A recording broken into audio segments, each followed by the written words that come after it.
เจริญพรสาธุชนญาติโยมทุกท่าน วันนี้เป็นวันธรรมสวนะวันพระ เมื่อถึงวันพระเราก็นึกถึงพระพุทธศาสนา นึกถึงพระสัมมาสัมพุทธเจ้าผู้เป็นบุคคลมงคลต้นแบบ แล้วเราก็ยกจิตยกใจของเราเจริญรอยตามองค์สมเด็จพระสัมมาสัมพุทธเจ้าเป็นเสมือนพระผู้ประเสริฐด้วยทานประเสริฐด้วยศีลประเสริฐด้วยธรรมภาวนาอย่างน้อยก็1 วันคือวันพระ เราสร้างคุณงามความดีหลายคนก็ปรารถนาเพื่อไปเกิดในภพภูมิที่ดีในชาติหน้าขอญาติโยมสาธุชนทุกท่านได้สร้างคุณงามความดีในปัจจุบันชาตินี้สวรรค์หรือนรก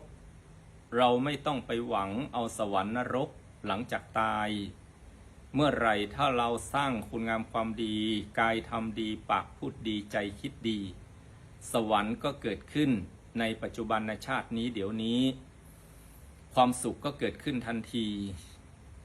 เมื่อไหร่ถ้าเรานำกายไปทำไม่ดีปากไปพูดไม่ดีใจไปคิดไม่ดีนรกก็เกิดขึ้นเดี๋ยวนี้ความทุกข์ก็เกิดขึ้นทันทีไม่ต้องรอเอาชาติหน้าไม่ต้องรอท่าเอาเมื่อหมดลมหายใจเพราะฉะนั้นเราสร้างความสุขในปัจจุบันชาติสร้างสวรรค์ในชาตินี้ตาดูหูฟังปากกินจมูกดมกลิ่นลิ้นลิ้มรสกายสัมผัสใจรับรู้ให้เกิดสวรรค์ทุกขณะจิตด้วยสร้างความสุขในปัจจุบันชาตินี้ตลอดชีวิตเราถ้าทำอย่างนี้ไม่ต้องกลัวว่าเมื่อตายแล้วจะไปนรกย่อมมีสุขติสวรรค์เป็นที่หวังเพราะฉะนั้นในทัศนะของพระพุทธศาสนาพระพุทธองค์จึงให้อยู่กับปัจจุบันสร้างความสุข